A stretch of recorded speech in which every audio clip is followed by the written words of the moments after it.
Pasamos ahora a la sexta víctima. El 25 de septiembre de 1982 la encontraron en un bosque cercano al río Green River. Su nombre era Giselle Laubrun, también era prostituta y fue estrangulada. La autopsia confirmó que había muerto 9 semanas antes y Melvin Foster seguía siendo el principal sospechoso de este caso. Vamos ahora a diciembre de 1982. La policía sigue convencida de que Melvin Foster es el asesino. No tienen pruebas y, de hecho, las muestras que cogieron de su cuerpo no coinciden con las muestras encontradas en las escenas de los crímenes. Por ese motivo, el sheriff del condado de King decide que el caso sea llevado exclusivamente por el cuerpo policial de la zona de Green River. Piensan que el asesino ha dejado de matar. Vamos ahora al verano de 1983. Durante este verano, la policía descubrió los cuerpos de 8 mujeres en las cercanías también del río Green River.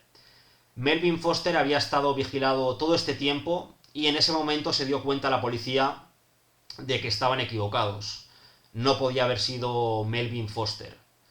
En este momento la policía estaba ya totalmente perdida. Enero de 1984.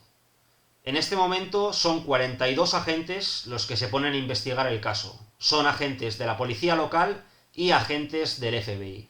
No encuentran más pruebas ni más sospechosos. Para febrero de este mismo año, el número de víctimas había ascendido ya a 14. Todo cambia pocos días más tarde. La policía recibe la llamada de una prostituta que habla de un cliente diferente y muy extraño. De hecho, esta prostituta tuvo la oportunidad de ver el carnet de identidad de este cliente y le dio a la policía un nombre: Gary Ridgway. En ese momento la policía comienza a investigarlo y descubren que Gary Ridgway ya tenía antecedentes. En el año 1982 había sido arrestado en una operación contra la prostitución. Se le acusó de relacionarse con prostitutas. Ya vemos que encajaba en el perfil y de hecho había sido una prostituta la que había llamado a la policía, ¿no? Aún así, había algunas cosas que no llegaban a encajar del todo en este perfil con el que ya trabajaba la policía. Una de ellas era que este hombre estaba casado y tenía un hijo, y otra cosa también que descuadraba un poco del perfil era que llevaba 13 años trabajando en la misma empresa.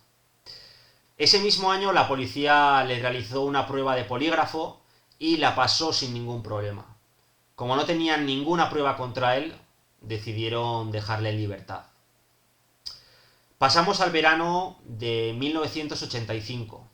El número de víctimas asciende ya a 31. Os podéis imaginar la desesperación de la policía y de todos los vecinos de la cercanía del río Green River de tener un asesino en serie actuando y no tener pruebas ni pistas ni estar medianamente cerca de dar con el culpable, ¿no? Vamos ahora a finales del año 1986, un año clave para la investigación. La policía descubre este año un informe de 1983 realizado por la policía de Washington. En dicho informe se relaciona directamente a Gary Ridgway con la desaparición de una prostituta de 18 años. Ya Gary Ridgway estaba muy metido en la investigación, estaba en el foco y por ese mismo motivo la policía le empezó a investigar en profundidad. ¿Qué descubrieron? Que 27 de las víctimas habían desaparecido en días en que Gary Ridgway había tomado libres de su trabajo. A mediados del año 1987, la policía consigue una orden para registrar la casa de Gary Ridgway y también para tomarle muestras de sangre, saliva y pelo. Curiosamente, en este punto, cuando más cerca estaban ya de atraparle, deciden cerrar el caso. ¿Cuál es el motivo? Que no aparecían más cuerpos de mujeres y parecía enteramente que el asesino había desaparecido. De hecho, cuando Gary Ridgway ya fue detenido al final, él mismo reconoció que en este punto había decidido cambiar de estrategia y dejar de asesinar durante un periodo de tiempo. Durante los próximos 10 años no hubo noticias ni de nuevas víctimas ni de nuevos sospechosos.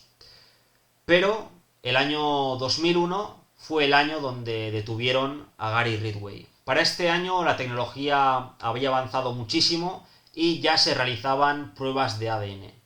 Por ese mismo motivo, en marzo del año 2001 se mandaron las pruebas del caso para ser analizadas en laboratorio.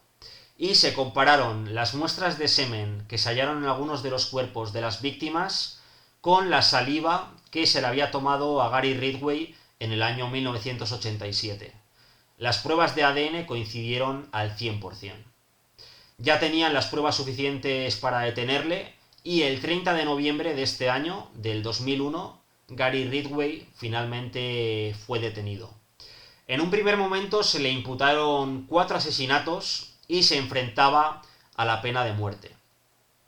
Había muchos casos de desapariciones que no habían sido resueltos y la policía sabía prácticamente al 100% que Gary Ridgway había asesinado a más mujeres. Por ese mismo motivo, se decidió llegar a un trato con este hombre para que él colaborara en la investigación y diera localizaciones y diera más pistas y datos de sus asesinatos, y de esa manera se libraría de la pena de muerte. Por ese mismo motivo, Gary Ridgway confesó muchísimos asesinatos, tantos que él mismo afirma que no recordaba ni los nombres ni las caras de todas sus víctimas.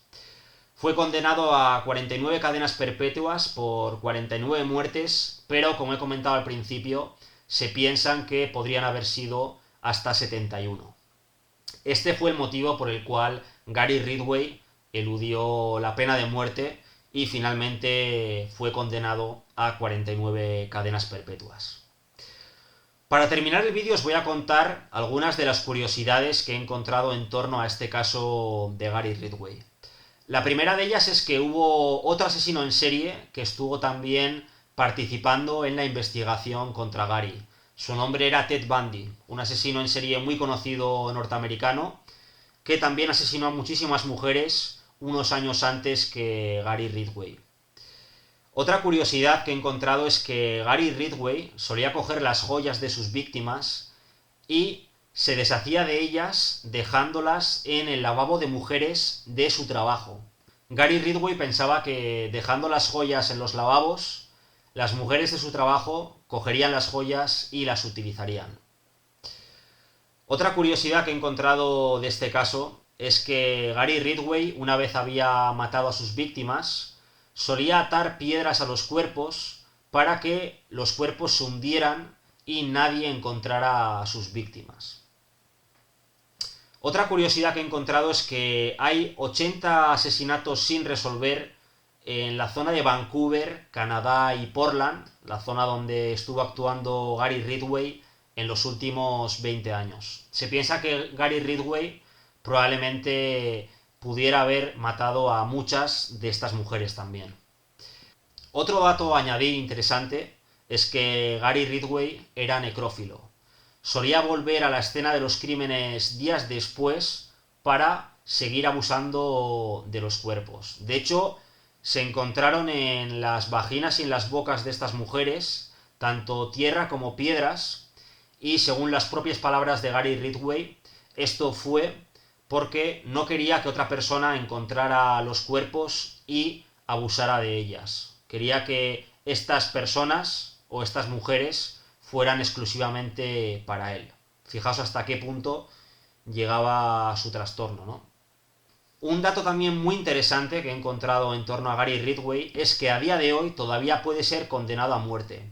Hay algunos casos de asesinato y desapariciones en Oregón, los cuales se piensa que muy probablemente Gary Ridgway fuera el culpable. Si consiguen imputarle algún caso de asesinato en el estado de Oregón, Gary Ridgway se puede todavía enfrentar a la pena de muerte. Para terminar el vídeo, os voy a leer una carta que escribió Gary Ridgway esta que estáis viendo en pantalla, y os la voy a traducir un poco por encima. Dice: estoy arrepentido por todas estas muertes de mujeres jóvenes. He intentado recordar todo lo que he podido para ayudar a los detectives a encontrar sus cuerpos. Lo siento por todo el miedo que he infundido en la comunidad y quiero dar gracias a la policía, a las personas que han estado investigando el caso, por toda la paciencia que han tenido para trabajar conmigo y para hacerme recordar todas las cosas terribles que hice y por hacerme capaz de hablar con ellos del caso. Soy consciente de que mis actos fueron horribles y he intentado muchas veces sacar todas estas cosas de mi mente. He intentado durante mucho tiempo reprimir mis instintos homicidas y lo siento también por los problemas o lo que he ocasionado a mi familia, a mi mujer, a mi hijo, a mis hermanos y a mis conocidos. Espero que algún día encuentren la forma de perdonarme, porque yo no la he encontrado. Espero que estas mujeres descansen en paz y necesitan un mejor lugar del que yo les di. Lo siento por estas muertes de estas jóvenes mujeres. Ellas tenían toda una vida por delante. Lo siento por todo el daño que he causado a sus familias. Gary Leon Ridgway. Bueno, hasta aquí el caso de hoy. Un caso brutal de un asesino en serie norteamericano. Como hemos comentado, se le imputaron 49 asesinatos, pero pudieron llegar a ser bastantes más.